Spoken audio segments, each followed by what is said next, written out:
மூத்த அரசியல்வாதி, பல ஆண்டுகள் பாராளுமன்ற உறுப்பினராக இருந்திருக்கிறார். ஆழமாக தன்னுடைய கருத்தை பதிவு செய்யக்கூடியவர்.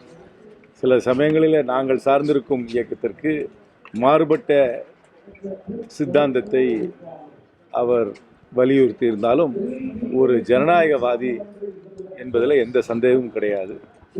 அவருடைய உரைகளை எல்லாம் தொகுத்து ஒரு புஸ்தகமாக இன்றைக்கு வெளியிட்டிருக்கிறார்கள். அவரை பற்றி நல்ல அபிப்பிராயம் கொண்டவர்கள் அனைத்து கட்சிகளும் இருக்கிறார்கள் என்பது இந்த விழாவிலிருந்தே தெரிகிறது. அவருக்கு என்னுடைய நல்வாழ்த்துக்கள். தேவையற்ற சர்ச்சை. காவிரி பிரச்சனை பற்றி பேசும்பொழுது தேவையில்லாமல் ஒரு கருத்து வந்துவிட்டது. அதை தவிர்த்திருக்கலாம். குறிப்பாக எதிர்க்கட்சி தலைவர் அதை தவிர்த்திருக்கலாம். அரசியலிலே நக்கல் நையாண்டி இருக்கின்றது என்பதை நான் முழுமையாக ஏற்றுக்கொள்கிறேன். ஆனால் அந்த நக்கல் நையாண்டி எல்லாம் ஒரு நாசுக்காக இருக்க வேண்டும். அதை தமிழ்நாடு எதிர்க்கட்சி தலைவர் தவிர்த்திருக்கலாம். அதே வேளையில் கைதும் தேவையில்லை.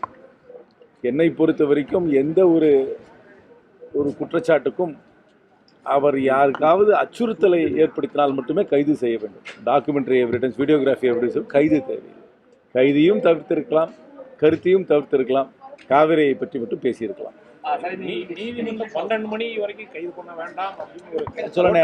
Comment was unwarranted and the arrest was an overreaction. The unwarranted comment and the overreaction are both only a distraction from the issue on hand, which is the Kaveri water arrangement between us and Karnataka. And the budget session is tomorrow. We should be focusing on the நாளைக்கு வருகின்ற நிதிநிலை அறிக்கையை பற்றியும் காவிரி நீர் பிரச்சனையை பற்றியும் நாம் கவனம் செலுத்த வேண்டுமே தவிர இந்த தேவையற்ற விஷயங்களிலே ஈடுபடுவது என்னை பொறுத்த வரைக்கும் அரசியல் நாகரிகத்துக்கு ஒன்றும் உகந்தது அல்ல என்பதுதான் என்னுடைய